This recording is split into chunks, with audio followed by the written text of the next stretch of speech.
সুন্দর একটি গ্রাম।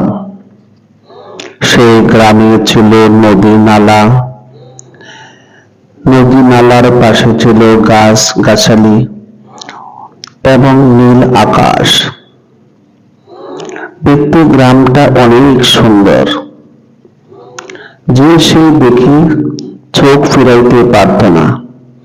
কিন্তু সেই গ্রামে বসবাস করত নাজমা বেগম। তার স্বামী ঢাকা চাকরি করত।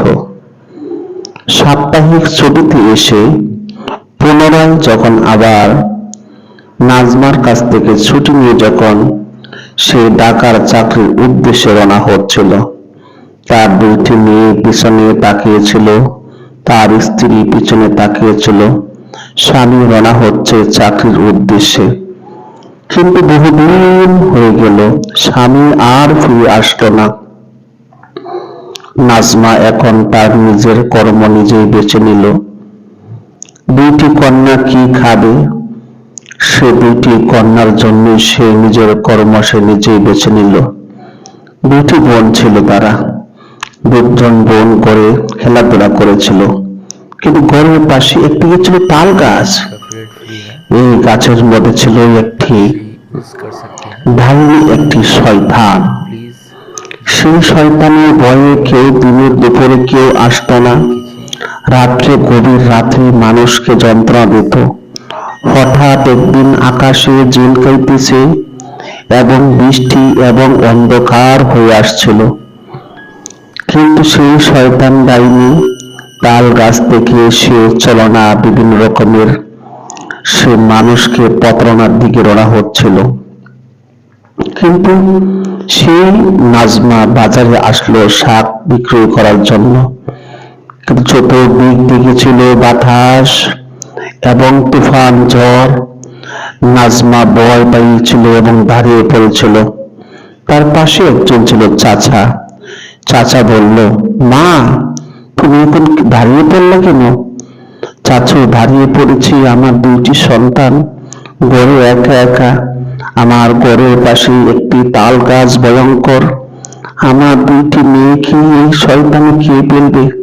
দেখো নাজমা, এই গভীর রাতে এবং সেই বৃষ্টিতে তুমি যেতে পারবে না, বরং তুমি নিজেই বিপদে পড়বে। অপেক্ষা করো। চাচু, আমার মন আর রাখতে পারছে না, দেখেন কি অন্ধকার হয়ে আসছে। আকাশের চতুর্দিক থেকে অন্ধকার হয়ে আসছে। আমার দুইটি মেয়ে এখন কি হালে আছে, কিভাবে আছে আমি তো জানি না। মা এভাবেই চিন্তা করতেছিল দুই মেয়ের জন্য। কিন্তু বৃষ্টি আর কমছিল না। বৃষ্টি এবং অন্ধকার বেরিয়ে চলেছিল।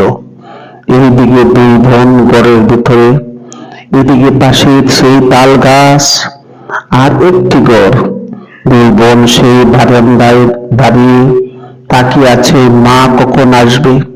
ছোট বোন বলতেছে, আপু আপু কো, আমার মা তো আর আসছে না। ছোট বোন, হয়তো আমার মা এই বৃষ্টিতে কিভাবে আসবে, সেজন্য মনে হয় আসবে না। চলো আমরা ঘরে যাই। কিন্তু মা আমাদেরকে ছেড়ে একা একা থাকবে, আমাদের মা। কিন্তু মা তো আর আসছে না। এই অন্ধকার, বৃষ্টি তো কমছে না। বোন, চল আমরা ঘরে চলে যাই, আমার ভয় করতেছে। ছোট বোনটা এবং ভাই দুই বোন ঘরের ভিতরে চলে আসছিল। এইদিকে আকাশ এবং অন্ধকার চতুর্দিক থেকে ঝিলকাইতেছিল এবং একটি ভয়ঙ্কর শব্দ হইতেছিল। এমন ভাবে ঝিলকাইতেছিল, চতুর্দিকে গাছের পাতা মাথা নড়াচড়া করিতেছিল, মনে হয় সব কিছু ভেঙে ফেলবে। হঠাৎ দুই বোনের পান্তা ভাত খেয়ে দুজনে ঘুমিয়ে পড়ল। এই গভীর রাতে দরজার সামনে এমন একজন মায়ের মতন আওয়াজ আসতেছিল, বলতেছিল, মা দরজা খোলো, মা, ও মা দরজা খোলো, আমি এসে পড়েছি। কিন্তু বড় বোন কানের মধ্যে এই আওয়াজটা আসছিল, তারপর সে ঘুমিয়ে পড়েছিল। আবার দরজা থেকে আওয়াজ আসছিল, মা, আমি তো মা এসেছি, দরজাটা খোলো রে মা, খুল, আমার শরীরটা ভিজে গিয়েছে, কাপড় পাল্টাইতে হবে। এইদিকে চতুর্দিক থেকে বাতাস আর আকাশের এবং ভয়ঙ্কর আওয়াজ আসতেছে। বড় বোন কেমন যেন একটা ভয় পাইতেছে, ছোট বোনটাকে জড়িয়ে ধরলো, আর বড় বোনটা মাথা ঘুরিয়ে আওয়াজটা শুনতে পারলো তার মায়ের মতন আওয়াজ। তারপরেও বোনটা অন্য দিক থেকে ঘুরিয়ে পড়লো এবং সে আবার আওয়াজটা শুনতেছে, মা, দরজাটা খোলো, আমি তো তোমার মা এসেছি, দেখ না আমার শরীরটা ভিজে গিয়েছে, দরজাটা খোলো। সেই সময় সে আওয়াজ শুনে বড় বোনটা বিছানার থেকে উঠে বসে পড়ল এবং সে চিন্তা করতেছে এই গভীর রাতে মা এসে পড়েছে। সে আস্তে আস্তে করে দরজার সামনে যাইতেছিল। যাইতে যাইতে মেয়েটা বলল, না দাঁড়াও, আমি এই তো আসতেছি, এই তো আসতেছি, একটু দাঁড়াও। যখন এভাবে দরজা থেকে আওয়াজ আসছিল, দরজা থেকে আওয়াজ আসতেছে, বলছিল যে মা, দরজাটা খোলো, আমি তোমার মা এসেছি। বোনের মুখে হাসি আসলো, কারণ দুই বোন এত ভয় পাইতেছিল। এত ভয়ের মাধ্যমে মার আওয়াজটা শুনে বড় বোনের সাহস আসলো যে মা এত এসে পড়েছে। এবার সেই বোন দরজাটা খুলে দিল। দরজাটা খুলে দেওয়ার পরে তার মা সামনে। বড় বোন বলতেছিল, মা তুমি এসেছ?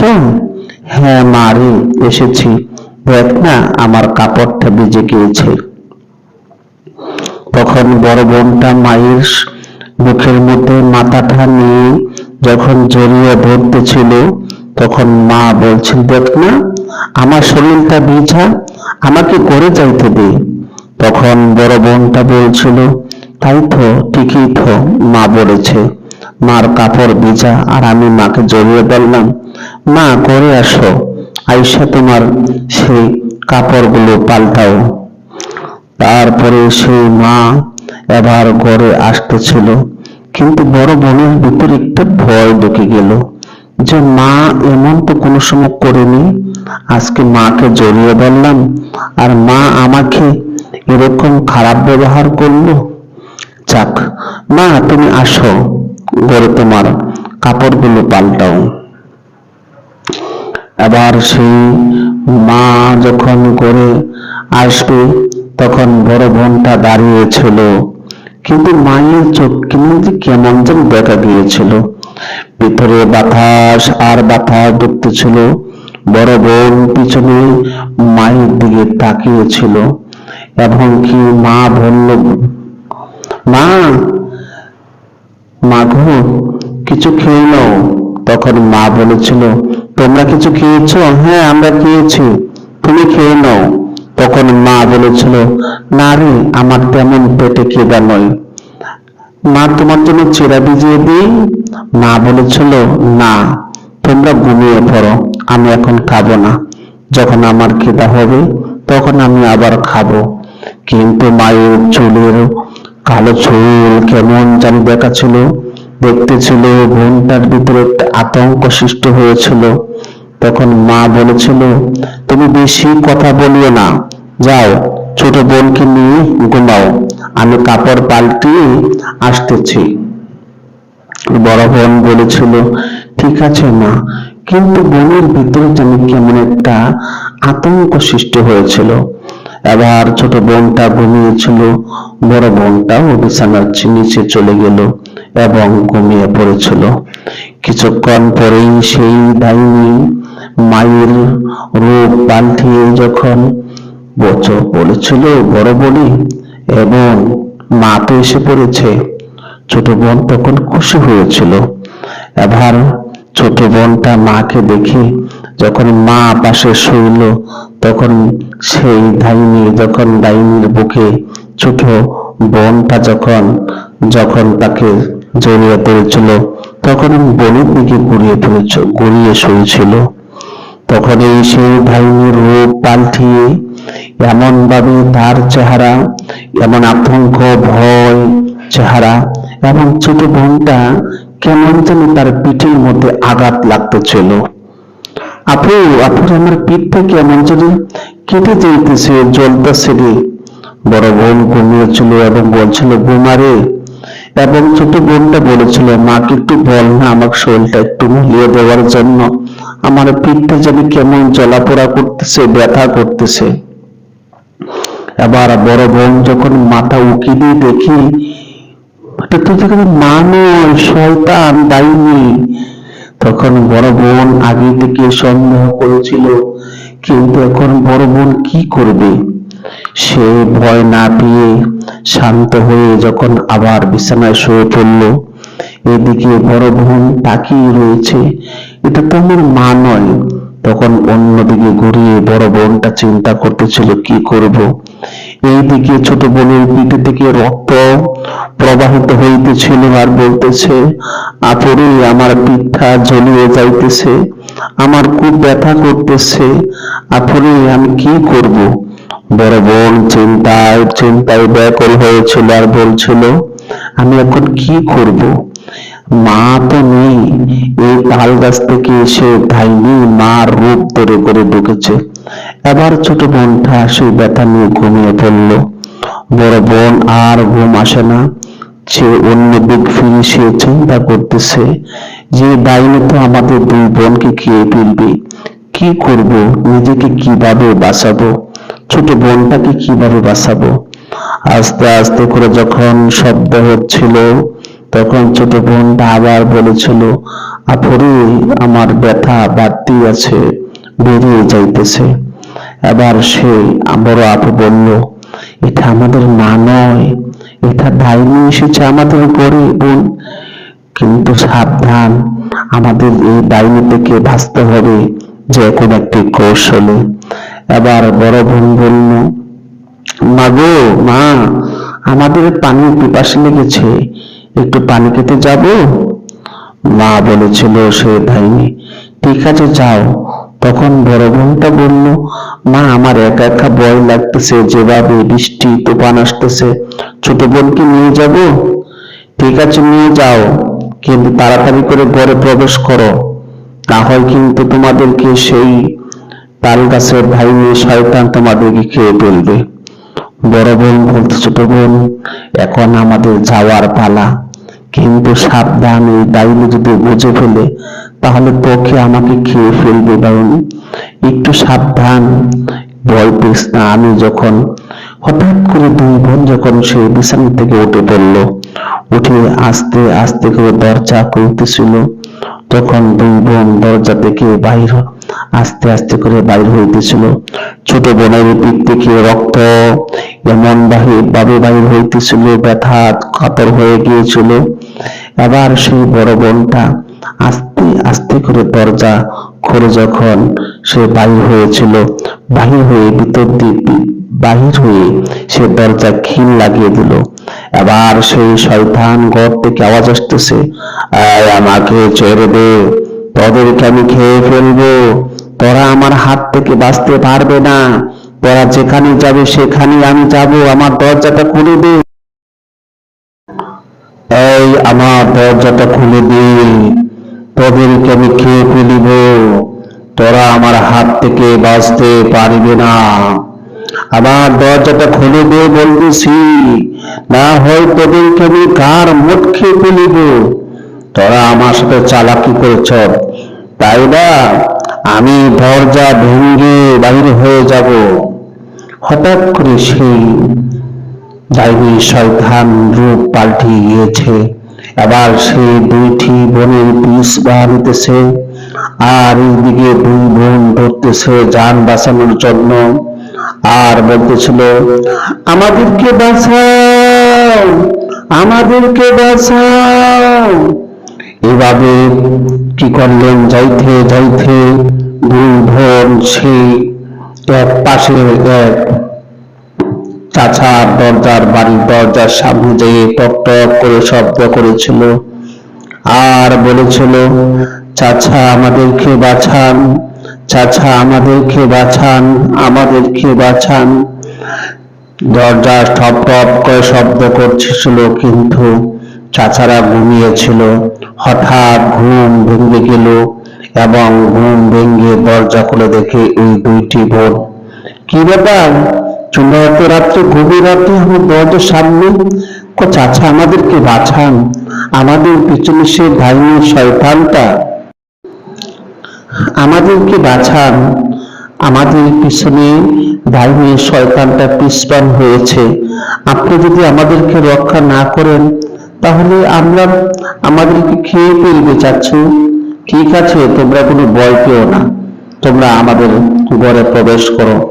এইদিকে আকাশে ঝলকাইতেছিল বৃষ্টি, প্রচুর বৃষ্টি। তারপরে কি করলেন, তারা বলল যে তোমরা আমাদের ঘরে প্রবেশ করো। ঠিক আছে চাচা, তাহলে তোমার মা কোথায়? ছোট বোনটা অজ্ঞান হয়ে পড়লো এবং চাচাও কি করলেন, দরজা বন্ধ করে দিলেন দুই বোনকে ঘরের ভিতরে ঢোকানোর পরে। এবার সে চাচা বড় বোনটার কাছ থেকে তার কথাগুলো শুনতে চাইছিল। বড় বোনটা বলছিল, দেখুন চাচা, এই ডাইনিটা আমাদের ঘরের পাশে তাল গাছে থাকে। এইদিকে তার চাচি তার ছোট বোনটার পিছনে রক্তগুলো মুছে দিচ্ছিল, আর বড় বোনটা তাদের সেই ঘটনাগুলো বলতেছিল আর চাচা শুনতেছিল। আসলে তাই, তোমরা, আল্লাহ তোমাদেরকে রক্ষা করেছে। যেভাবে তোমাদেরকে দাওয়া করেছিল সেইভাবে কোন মানুষই রক্ষা পাইত না, স্বয়ং আল্লাহ তোমাদেরকে হেফাজত করেছে। জি চাচ্ছু, রাত্র যখন গভীর হলো, তারা এবং স্বামী স্ত্রী দুই বোনকে নিয়ে এক কাঠের মধ্যে যখন শুইতে গেল, এবার দুই বোন পাশে শুয়ে আছেন এবং চাচি এবং চাচা সেই বিছানায় শুয়ে পড়ল। যখন শুয়ে পড়েছে, এইদিকে দরজার সামনে কে যেন এসে টপ টপ টপ টপ করে শব্দ করেছিল। চাচিটার ঘুম ভেঙে গিয়েছিল যে কে জানি এই এত গভীর রাত্রে এসেছে। যখন চাচি দরজাটা সামনে আসলো এবং দরজাটা যখন সামনে আসার পরে দরজাটা খুলতেছে আর বলতেছিল, কে গো, একটু অপেক্ষা করো, আসতেছি, এই তো এসে পড়ছি, দরজা খুলবো, তুমি দাঁড়াও, কে গো। দরজা খোলার পরে দেখে সেই দুই বোনের মা। কি ব্যাপার, তোমার দুইটি মেয়েকে রেখে তুমি কোথায় গিয়েছিলে? বলেন না, আমি গিয়েছিলাম বাজারে সেই ব্যবসা করার জন্য। আপনারা তো জানেন ওদের বাবা আর ফিরে আসে নাই, ওদের খাবারের জোগাড় করতে চাইলে আমার দোকান করতে হয়। তখন সে সালমার কাছ থেকে সব ঘটনাগুলো খুলে বলল যে তোমার দুই মেয়ের এই বিপদ ছিল। তখন সালমা কাঁদতেছে আর সেই তার পাশে সে ভদ্রলোকটা বলছিল, এখন আর কোনো ভয় নাই। তখন সালমা বলছিল, দেখুন, আমাদের ঘরে কোনো পুরুষ নেই, আমরা কিভাবে মাইজি এখানে থাকবো। তখন মা দরজার সামনে আসছে, আসার পর দেখে দরজা ভেঙে চুরমার হয়ে গিয়েছে। মার মাথায় যখন আকাশ ভেঙে পড়ে গেল। এবার সেই ভদ্রলোকটা বলল, তুমি ভয় পেও না, আমি পাশে ইমাম সাহেব রয়েছে মসজিদের, ইমামকে আমি খবর দিয়ে নিয়ে আসি। ইমাম যখন ইমামই পারবে সেই দুই ডাইনিকে এবং তোমাদেরকে হেফাজত করার জন্য। এবার সেই ইমাম সাহেবকে আনা হলো।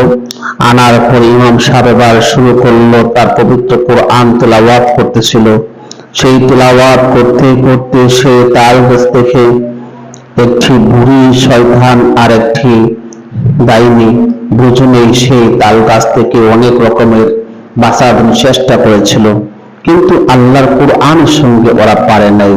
তখন সেই কোরআন যখন পড়তে শুরু করেছিল, তখন সেই দুই ডাইনি আস্তে আস্তে করে তাল গাছ থেকে নামতেছিল।